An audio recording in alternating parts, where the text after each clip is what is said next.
একদিকে কলেজে পড়ানোর চাকরি পেল মিঠি, অন্যদিকে কৃষাণু সিদ্ধান্ত নিয়েছে বিদেশে চলে যাবে। আর এদিকে কমলিনী স্বতন্ত্রের সাথে ভোরের জন্মদিনের পার্টিতে যেতে রাজি হলো। বন্ধুরা, চিরসখা ধারাবাহিকের আজকের পর্বে দেখানো হয়েছে ভোর হাসতে হাসতে কমলিনীকে বলে এখন আবার স্বতন্ত্রতাকে সংসার ঠিক রাখার চেষ্টা করতে হচ্ছে, যেটা শুনে কমলিনী অবাক হয়ে বলে মানে? ভোর বলে না মানে স্বতন্ত্রতা ইনস্টিটিউটে একরকম আর বাড়িতে তোমার সামনে অন্যরকম। আমার তো মনে হয় স্বতন্ত্রতা তোমার সামনে বেশ চাপে থাকে, মন খুলে কথাও বলতে পারে না, অথচ এই মানুষ যখন ইনস্টিটিউটে থাকে তখন কতটা উৎফুল্ল মনে কথা বলে।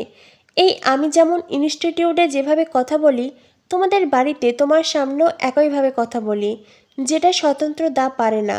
আমার মনে হয় প্রত্যেকটা মানুষের এই স্বাধীনতা থাকা প্রয়োজন। তাই তোমাকে বলছি বৌদি, স্বতন্ত্রতাকে এতটা চাপ দিও না।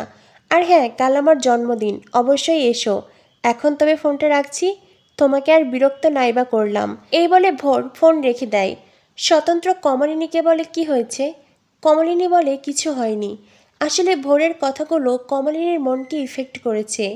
কমলিনীর খুব কষ্ট হচ্ছে।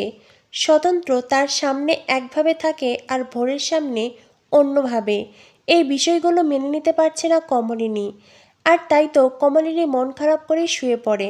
স্বতন্ত্রকে বলে আলো নিভিয়ে দাও, ঘুমাতে হবে। এরপরেই কমলিনী শুয়ে পড়ে আর অন্য পাশ ফিরে অঝরে কাঁদতে থাকে। স্বতন্ত্র বুঝতে পারে কমলিনীর মন খারাপ, সে চিন্তিত। কিন্তু কমলিনী যেহেতু মন খুলে কিছু বলছে না, তাই সে কিছুই করতে পারছে না। এরপর দেখানো হয় দৃশ্য বদলায়। মিঠি রাস্তায় দাঁড়িয়ে আছে। কৃষাণুর গাড়ি থামে। মিঠির সামনে দাঁড়িয়ে কৃষাণু বলে কেমন আছো মিঠি? মিঠি বলে তোমার কি মনে হয়? কৃষাণু বলে ভালো থাকার চেষ্টা করছো। মিঠি বলে হ্যাঁ। এরপরেই কৃষাণু বলে কোথায় গিয়েছিলে? সেই চাকরির ব্যাপারটাই? মিঠি বলে হ্যাঁ। কৃষাণু বলে ইন্টারভিউ কেমন হলো? মিঠি বলে ভালো হয়েছে। কৃষাণু বলে তার মানে জবটা হচ্ছে? মিঠি বলে ওদের দিক থেকে ফাইনাল হয়েছে, ওরা আমার সিদ্ধান্ত জানতে চেয়েছে। কৃষাণু বলে তবে তো ভালোই, তুমি চাকরি পেলে।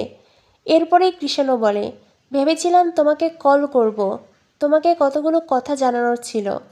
মিঠি বলে এখনই তো দেখা হলো, বলো কি বলতে চাইছো? আর ফোন করার প্রয়োজন নেই।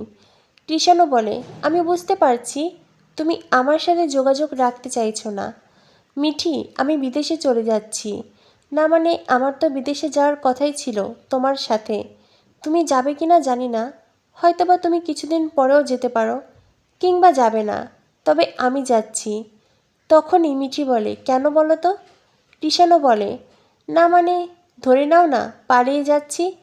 মিঠি বলে হিউমিলেশন থেকে? কৃষাণু বলে হ্যাঁ, আমাদের বৌভাতের আয়োজন করা হয়েছিল, অতিথিরাও এসেছিল, সবাই ছিল, খাওয়া দাওয়ার আয়োজন ছিল, বড় ছিল, শুধু কনে ছিল না। আর এই সব কিছু মেনে নিতে আমার খুব প্রবলেম হচ্ছে মিঠি। হয়তোবা পরে সব ঠিক হয়ে যাবে, হয়তোবা একটা সময় পরে আমার মন সব মানতে পারবে, তবে এই মুহূর্তে আমি ভালো নেই, আমি খুব যন্ত্রণায় আছি, কষ্টে আছি। মিঠি বলে সব কিছু ঠিক হয়ে যাবে কৃষাণু, একদিন হয়তো তুমিও ভালো থাকবে, তোমার জীবনেও হয়তো নতুন কেউ আসবে। তো কৃষাণু বিদেশ যাওয়ার আগেই বিয়ে করে যাচ্ছ না কেন? বউ নিয়ে যাও। কৃষাণু বলে বউকে সাথে নিয়েই যেতে চেয়েছিলাম, কিন্তু সে তো গেল না। এরপরেই মিঠি বলে একদিন সব কিছু ঠিক হয়ে যাবে কৃষাণু, হয়তোবা আমি তোমার জীবনে থাকবো না, কিন্তু তোমার জীবন অনেক ভালো থাকবে।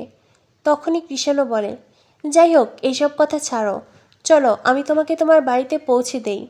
মিঠি বলে না থাক, তার কোনো প্রয়োজন নেই, আমি যেতে পারবো। কৃষাণু বলে এখন তুমি আর আমার পাশে বসেও যেতে চাইছো না তাই তো?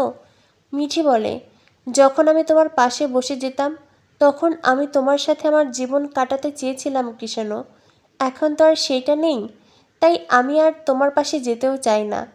তখনই কৃষাণু বলে মিঠি আমি জানি আমি জীবনে খুব বড় অন্যায় করেছি, তোমার প্রতি অনেক বড় ভুল করেছি, তার শাস্তি আমি পাচ্ছি, তবে তুমি আমার কাছে ফিরলে না মিঠি, আমার জীবনে ফিরলেও পারতে। মিঠি বলে এখন আর আমি এইসব কিছু নিয়ে ভাবি না কৃষাণু, না মানে এখন আমি আমার জীবনটা অন্যরকমভাবে কাটাতে চাইছি। ভবিষ্যতে কখনো বিয়ে হবে কিনা আমি জানি না, আর কখনো নিজের জীবনসঙ্গী করতে পারবো কিনা তাও জানি না। ভবিষ্যতের কথা তো আর গ্যারান্টি দিয়ে বলা যায় না। তবে আমি আমার জীবনে যতটা দূর পারবো বিয়ে করব না, এই সিদ্ধান্তই নিয়েছি। এরপরে কৃষাণও বলে, চলো আমি তোমাকে পৌঁছে দিচ্ছি। মিঠি বলে, না থাক, আমিই যেতে পারবো। এই বলে মিঠি পা বাড়ায়। কৃষাণও বলে, বাসের জন্য আর অপেক্ষা করবে না? মিঠি বলে, এই রুটে বাস আসতে দেরি করে, সামনের মোড় থেকে অ্যাভেলেবেল পেয়ে যাব। এই বলে মিঠি ওখান থেকে চলে যায়, আর কৃষাণও হতাশগ্রস্ত হয়ে গাড়িতে যায়। এরপর দেখানো হয়, দৃশ্য বদলায়। স্বতন্ত্র কমলিনী তারা কথা বলছে। কমলিনী স্বতন্ত্রকে বলে, কি হলো, তুমি এখনও রেডি হওনি, যাবে না? স্বতন্ত্র বলে, বলছি তো, তুমি না গেলে আমি যাব না। কমলিনী বলে, আমায় আবার টানছ কেন? তোমার নেমন্তন্ন আছে, তুমি যাও না। স্বতন্ত্র বলে, কমলিনী আমাকে একলা ইনভাইট করেনি, তোমাকেও করেছে। কমলিনী বলে, তাতে কি, তুমি গেলেই ও বেশি খুশি হবে, আমি না গেলেই বরং ওর আরও বেশি ভালো লাগবে। তখনই বড় ঠাম্মি বলেন, বৌমা এইভাবে একদম কথা বলবে না। কে খুশি হবে, কার কতটা ভালো লাগবে, সেই দায় কি নতুনের নাকি? হ্যাঁ, সেই দায়িত্ব নিয়ে কি নতুন বসে আছে নাকি? এই ধরনের কথা আর কখনো বলবে না। আর তাছাড়া ওই মেয়ের স্বভাব আমার ভালো লাগে না, বড্ড গায়ে পড়া। তখন এই স্বতন্ত্র বলে, বড় মাসি এসব কথা কেন বলছো? কমলিনী বলে, বড় মাসি এসব কথা বলো না, দেখছো তো ওর ভালো লাগছে না।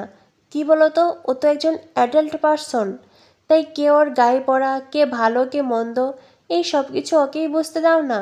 আমরা যদি ওকে বোঝাতে চাই, সারা দিনও যদি বুঝাই, ও বুঝবে না। ওকে নিজেকেই সেটা ফিল করতে হবে। তখনই স্বতন্ত্র বলে, তার মানে তুমি যাবে না? ঠিক আছে, আমি তবে চেঞ্জ করে আসছি। ইনস্টিটিউটের পোশাক পরে আছি, এখনও চেঞ্জ করিনি। কমলিনী বলে, এই পোশাক পরে আছো কেন? আমি তো তোমার জন্য পাঞ্জাবি পাজামা বার করেই রেখেছি, যাও। এই পোশাক পরে কি নেমন্তন্ন রক্ষা করতে যাবে নাকি? পার্টিতে যাবে, ভালো পোশাক পরে সাজগোজ করেই তো যাবে। স্বতন্ত্র বলে, আমি তো বললাম তুমি না গেলে আমি যাব না। কমলিনী বলে, তার মানে আমাকে যেতেই হবে, তাই তো? স্বতন্ত্র বলে, হ্যাঁ কমলিনী, তুমি গেলে তবেই আমি যাব। দেখো, ইনস্টিটিউটের সবাইকে ইনভাইট করা হয়েছে, সবাই যাবে, আমরা না গেলে খারাপ দেখাবে। ভোর আমাদের বাড়িতে আসা যাওয়া করে, এটা সবাই জানে। ভোরের সাথে আমাদের পারিবারিক সম্পর্ক হয়েছে, আর সেজন্যই বলছি, চলো। কমলিনী বলে, ঠিক আছে চলো। তখনই মিঠি আসে। মিঠি এসে বলে, কোথায় যাওয়া হচ্ছে শুনি? কমলিনী বলে, মিঠি তুই এসেছিস? মিঠি বলে, হ্যাঁ মা এসেছি। এরপরেই মিঠি সবাইকে প্রণাম করে। বড় ঠাম্মি বলে, কি হয়েছে, কোনো কি খুশির খবর নাকি? মিঠি বলে, হ্যাঁ আমার চাকরি হয়েছে। যেটা শুনে বর্ষার চোখ মুখ শুকিয়ে আসে। বেশ ভালো বেতন পাবে মিঠি, আর এতগুলো টাকা মিঠি ইনকাম করবে দেখে বর্ষার তো হিংসেই মন প্রাণ জ্বলে যাচ্ছে। কমলিনী স্বতন্ত্র মিঠিকে আশীর্বাদ করে, মিঠির খুব ভালো হবে। অন্যদিকে মিঠি জানায় কৃষাণুর সাথে দেখা হয়েছিল। কৃষাণু বলল ও বিদেশে চলে যাবে। তখনই বর্ষা বলে, আমি আগেই জানতাম, কৃষাণু আগে থেকেই সব পরিকল্পনা করে রেখেছে, আর এই জন্য ও এখন বিদেশ যাচ্ছে। মিঠি বলে, মোটেই নয়, কৃষাণুর এখানে আর থাকতে ইচ্ছে করছে না, আসলে আমি ওর জীবনে ফিরছি না তো সেজন্য। বর্ষা বলে, মিঠি তুমি না বড্ড সহজ সরল, সে আশা করেই থাকো তুমি। আর এদিকে কৃষাণও নিজের পরিকল্পনা অনুযায়ী কাজ করে যাক।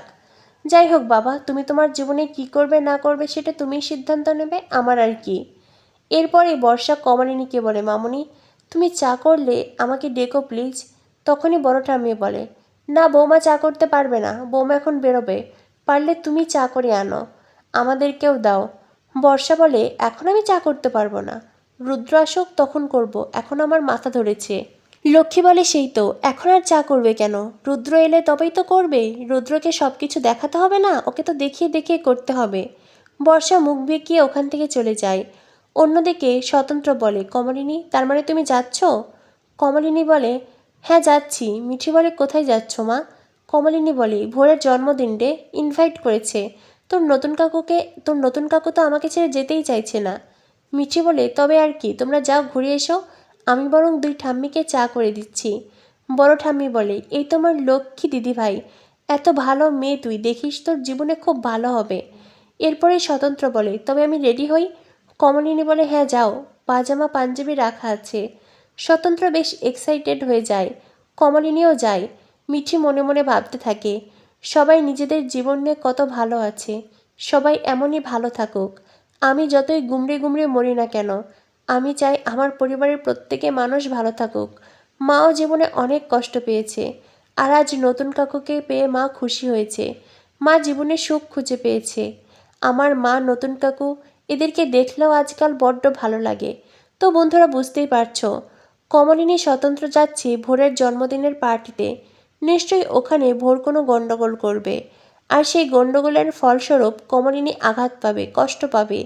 অন্যদিকে কৃষাণু, সে কি সত্যিই মিঠিকে ছেড়ে বিদেশে চলে যাবে, নাকি মিঠি কৃষাণুর জীবনে ফিরে আসবে?